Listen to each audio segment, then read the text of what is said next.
చూస్తున్నాం. ఆస్ట్రేలియాలో మరోసారి కాల్పులు కలకలం రేపుతున్నాయి. ఈసారి గన్ కల్చర్ పెరిగిపోయి గన్ కల్చర్లో భాగంగా ఆ గన్తో పేల్చడంతో ముగ్గురు మరణించారు.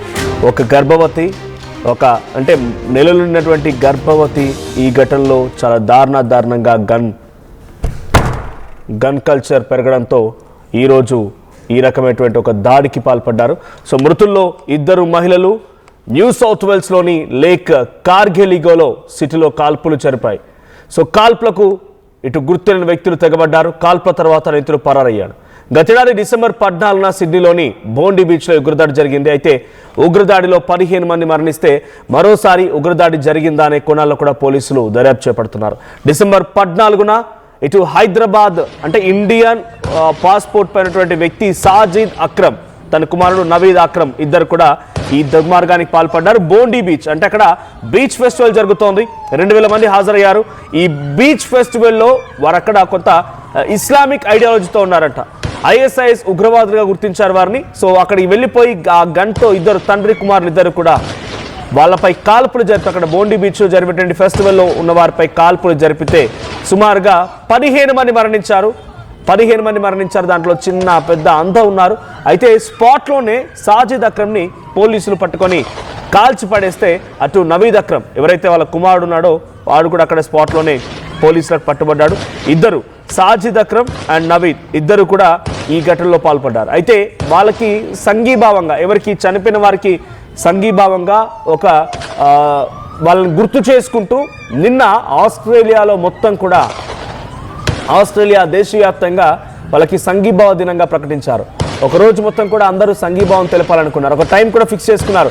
యాజ్ పర్ దేర్ టైమింగ్ 7:01 సమయానికి వాళ్ళ జెండాలు ఎగరాలి, వాళ్ళ జాతీయ జెండాలు ఎగరాలి, అంతా మౌనం పాటించాలి, లైట్స్ అన్నీ ఆపేయాలి, క్యాండిల్ చేత పట్టాలనే రకంగా అంతా నిశ్చయించుకున్నారు.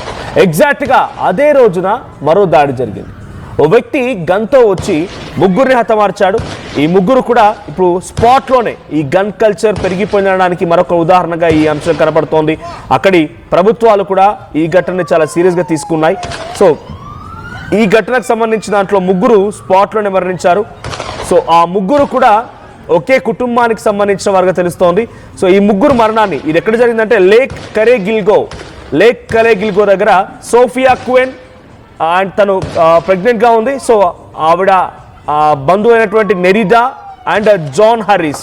సో సోఫియా క్వెన్ ఒకే కుటుంబానికి అటు కుమారుడు, కోడలు అండ్ అత్త ముగ్గురు కూడా ఒకే కుటుంబానికి సంబంధించిన వారు స్పాట్లో మరణించారంట. సో వెస్టర్న్ NSW లేక్ కరిగిల్గో దగ్గర ఈ ఘటన జరిగింది. మధ్యాహ్నం సమయంలో ఈ ఘటన చోటు చేసుకుంది. అయితే ఏ రోజునైతే అక్కడ గతంలో ఉగ్రవాద చర్యల కారణంగా ప్రాణాలు కోల్పోయిన వారికి సంఘీభావంగా వాళ్ళకు మద్దతుగా వారికి ఒకరోజు సెలవు దినంగా ప్రకటించుకొని ఒక ప్రత్యేకమైనటువంటి కార్యక్రమానికి దేశవ్యాప్తంగా పిలుపునిచ్చారు.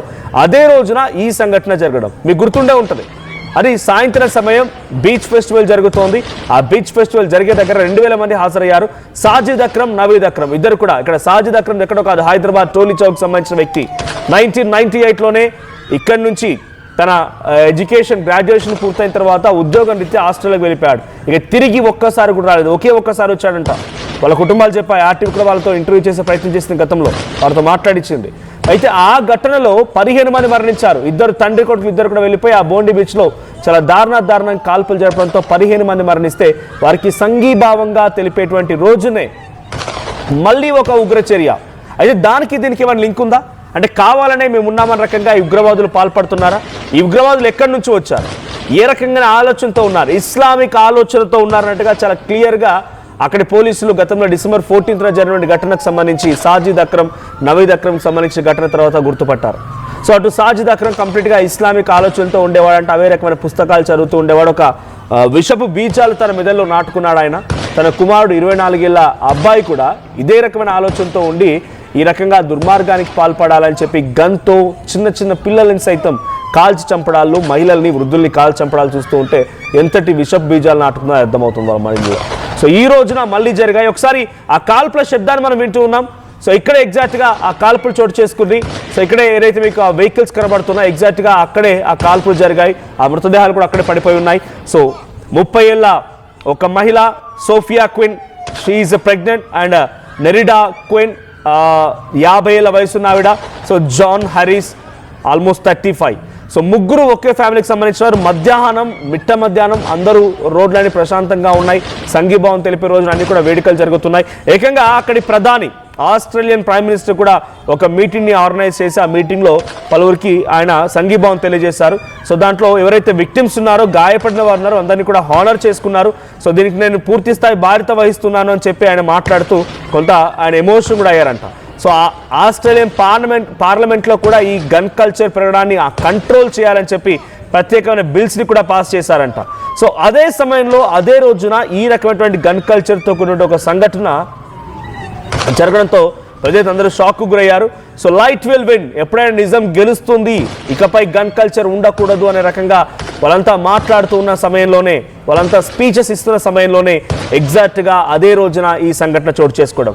So Australian prime minister Anthony Albanese addressed massive crowd. ఒక భారీ సమావేశానికి కూడా పిలుపునిచ్చారు ఆయన.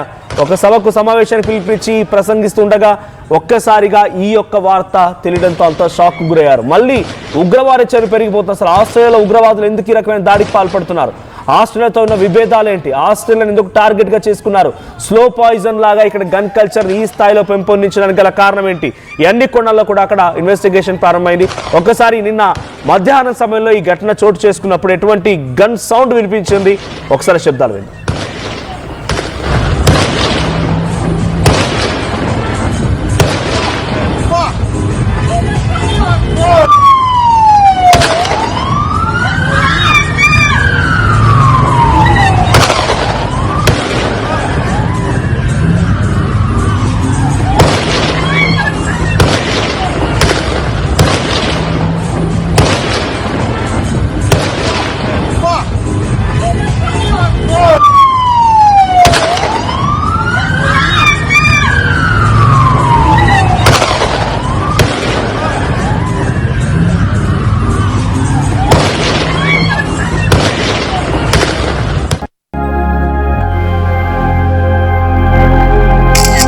ఖుషి, ఫంక్షన్ కి టైం అవుతోంది, త్వరగా.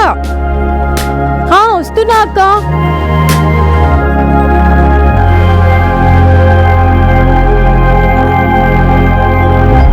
ఫోన్ కి ఫిల్టర్ ఉంది కానీ అద్దానికి లేదు.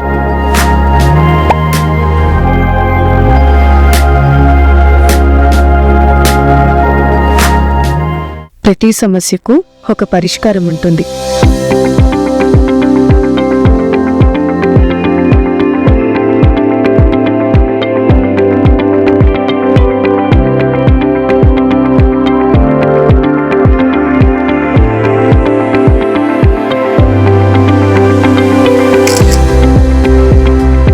Same dress, same vibe, but now unfiltered confidence.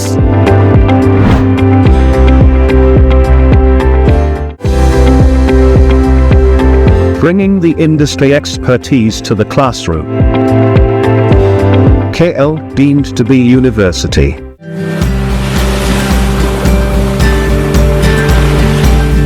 The simple joys. For 35 years, I didn't have it. For 35 years, I lived in diapers. All because of a 6-centimeter fistula that caused a leak in my bladder. Nobody could help me. Until I met the doctors at AINU. They used advanced robotic surgery to give me a solution. They also gave me back my confidence. Precision care makes it possible. The Center for Robotic Surgery at AINU.